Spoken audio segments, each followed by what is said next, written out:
네, 이 시간은 매일 말씀을 묵상하고 나누는 일상의 큐티 시간이죠. 쉴만한 물가 정희경입니다.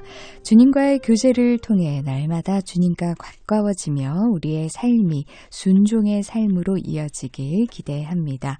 자, 오늘은 부산디지털대학교 교목이신 박성일 목사님, 다일교회 허준 목사님과 함께합니다. 안녕하세요. 네, 반갑습니다. 네, 이 시간은 두란노 생명의 삶 본문으로 함께 하는데요.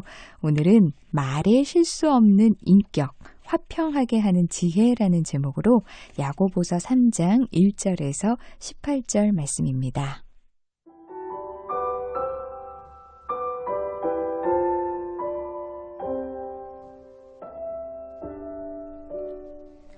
내 형제들아, 너희는 선생된 우리가 더 큰 심판을 받을 줄 알고 선생이 많이 되지 말라. 우리가 다 실수가 많으니 만일 말에 실수가 없는 자라면 곧 온전한 사람이라.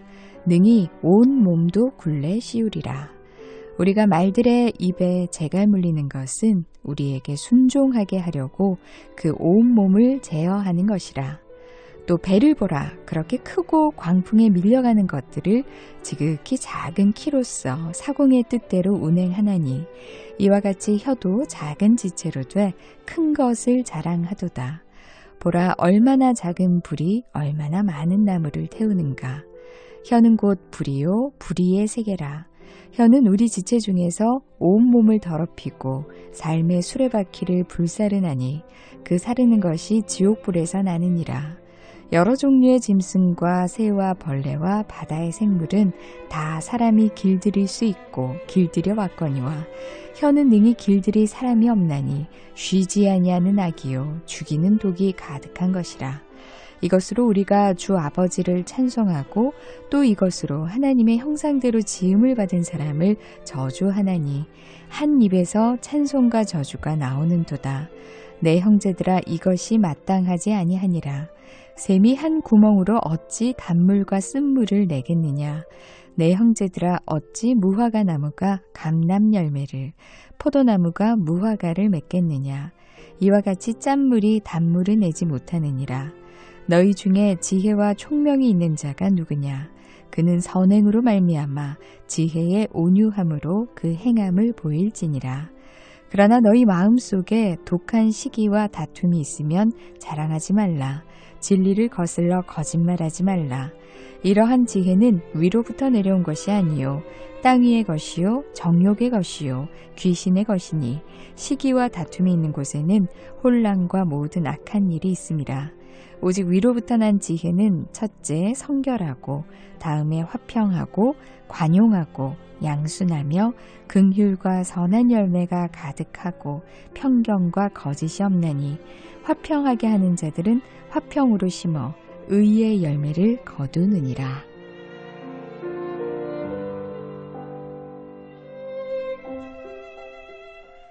네, 오늘 말씀을 읽어드렸습니다.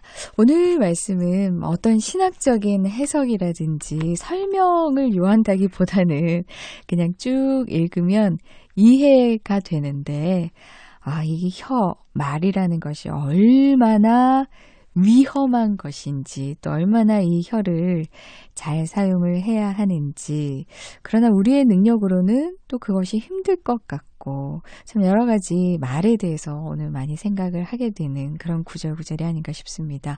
오늘 두 분은 어떻게 말씀 묵상하셨는지요? 네. 영국에서 오신 형님이 좋은 말 하시니까. 네. 여기에 1절에 보니까 말에 실수가 없는 자라면 곧 온전한 사람이다. 네. 말에 실수가 없는 사람을 보면은 좀 답답하고 좀 부담스럽고 네네. 네, 말을 실수 인간적이지 않은 것 같고 인간적이지 않고 네. 그런데 여기에다가 온전한 사람이라 하니까 약간 좀 부담스러워요. 네. 좀 유머 있고 좀 이렇게 말을 하는 게 좋은데 네. 그런데 참 놀랍게 오늘 18절에 보니까 화평하게 하는 자들은 화평으로 심어 의의 열매를 거둔다 이렇게 표현했는데 네. 그러니까 말에 실수가 없는 것이 온전한 사람인데 말에 실수가 없어서 답답한 것이 아니라 말에 실수가 없어서 화평케 하는 사람 네. 그런 사람이 온전한 사람이다. 네. 그렇게 저한테 말씀하던 것 같아요. 네, 화평케 하는 자가 온전한 사람이다. 네. 그래서 말을 실수가 없다는 말은 네. 그냥 말을 안 한다, 오밀조밀하게 한다 이런 것도 중요하지만 말을 하되 화평케 하는. 그렇죠. 네. 말을 안 할 수는 없죠. 실수가 두려워서 말을 안 하면 그렇죠. 관계를 맺을 수가 그러니까. 없고 그러다 보면은 우리가 또 성도로서 그리스도의 빛을 드러내야 하는 사람들인데 복음을 전해야 하는 사람인데 실수가 무서워서 말을 안 할 수는 없는 것이니까 그 말을 화평케 하는데 사용을 하라. 네, 그런 말씀이시네요. 시작하실 때 말씀하신 것처럼 오늘 본문 말씀은 이해하기는 어렵지 않지만 네. 실천하기에 가장 어려운 그런 그럼요. 말씀 중에 네. 하나이겠다 이런 생각을 했습니다. 오늘 이 말씀을 미리 이제 묵상을 하고 제가 마음으로 다짐한 것이 있습니다. 오늘은 내가 다른 때보다 더 말을 적게 해야 되겠다. 안 됩니다. 이 러닝 타임이 정해져 있기 때문에 그러면 제가 계속 실수를 하게 됩니다. 네. 그래서 이제 우리가 사람들이 많이 알고 있을 때 또 기억력이 좋을 때 말하자면 많은 지식의 분량이 그 사람에게 입력이 되어 있을 때 그 사람은 또 입력이 많이 되어 있으니까 또 출력이 또 많아지겠죠. 그렇죠. 그러다 보면 많이 아시는 분들이 말이 많게 됩니다. 문제는 네. 그 많은 말들이 과연 그 화평하게 하는 박 목사님 말씀처럼 화평하게 하는 그런 말을 하는 것인가 하는 것인데 결국은 오늘 여기 본문 말씀처럼 우리가 다 실수가 많다. 네. 말에 실수가 없다면 온전한 사람인데 온전한 사람이 없기 때문에 많이 알고 있는 사람이 더욱더 오히려 절제가 필요하다 네. 이런 생각이 듭니다. 네, 그렇죠. 또 구절에 보면 참 찔리는 부분인 것 같아요. 우리가 주 아버지를 찬송하고 또 이것으로 하나님의 형상대로 지음을 받은 사람을 저주하나니 한 입에서 찬송과 저주가 나오는도다. 네, 정말 교회 안에서 예배 시간에는 눈물 콧물 흘리면서 두 손 들고 하나님을 찬양하는데 예배 끝나고 나와서 주차 시비가 일어나기도 하고 조금 나하고 이 생각이 반대되거나 갈등이 있는 분들 만나게 되면은 바로 속의 것이 나오기도 하고 그런 경우가 많지 않습니까? 그게 이제 사실 이번에 며칠 전에 다른 데서 세미나를 하면서 저도 이번에 새로 느낀 것이 우리 안에 들어있는 것 중에서 나오는 물줄기나 그 근원이 두 개가 있는데 네. 하나는 위로부터 난 지혜가 있고 네. 하나는 땅의 아래에서 난 지혜가 있는데 아래에서 난 것은 육에서 났고 악에서 났고 사망에서 났고 죄에서 났고 네. 위로부터 난 것은 생명에서 났고 성령에서 났고 하나님에게서 났고 네. 우리 주님에게서 났고 이 두 개가 이제 샘물이 있는데 우리가 이제 받아들일 때 주로 이 위로부터 난 것을 가지고 생각하고 느끼고 하는 이런 연습을 해야 되는데 본능적으로 우리가 이전에 옛사람들이 할 때 네. 그냥 올라오는 악에서 나오는 것을 많이 하다 보니까 이게 근데 예배 때는 성령이 함께 하시니까 이제 이 위로부터 난 거를 많이 사용을 하는 거예요. 그렇죠. 굉장히 너무 좋은 거 있지. 네, 네. 그러면 이제 나와서 요 말이나 이런 거를 잘 좀 다듬거려 가지고 그 패턴을 유지해 나가야 되는데 맞아요. 문 닫고 나오니까 10분도 안 돼서. 그러니까. 근데 요것을 저희가 야고보께서는 이걸 연습해야 된다. 연습.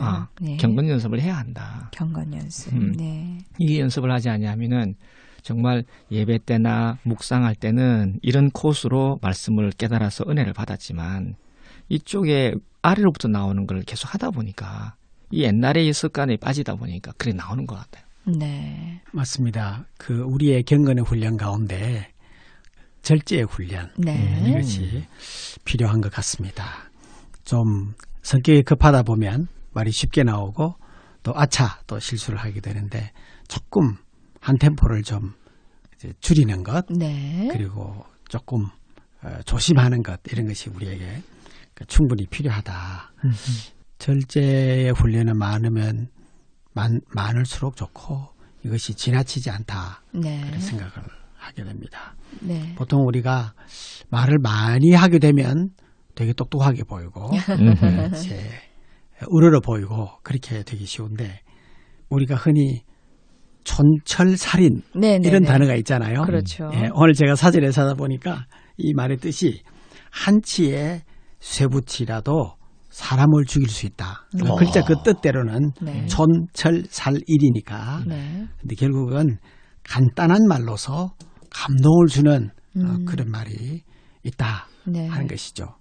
그래서 우리 속담에 아주 소중한 속담이 있는데 한마디 말로 전량비절 갚는다. 네. 그런 말이 있지 않습니까? 네. 한마디가 한 사람의 마음을 크게 감동 줄 수가 있고 한마디 말로 큰 감동을 줄 때 나에게 큰 유익이 또 돌아올 수 있다. 네. 이런 생각이 듭니다. 네. 그래서 우리가 조금 이 시대가 좀 규모 또 양을 좀 중시하는 시대가 아닌가 생각이 드는데요. 네. 그러나 우리가 좀 더 질적인 것을 더 신중하게 생각하고 추구하는 것이 필요하지 않겠나. 네. 언어의 생활에도 필요하다 이런 생각이 듭니다. 네. 절제를 하기 위해서는 신중함 방금 말씀하셨는데 같이 따라다니는 것 같아요. 신중하면 절제할 수밖에 없고 절제가 경건의 훈련으로 연습이 돼 있는 분들 같은 경우에는 함부로 말하지 않겠죠. 그렇죠. 네. 그래서 요즘은 특히 우리나라 분들 막 화끈하고 확실하고 정확하고 이런 건 참 좋은데 그러다 보니까 내가 너무 다 똑똑하신 거예요.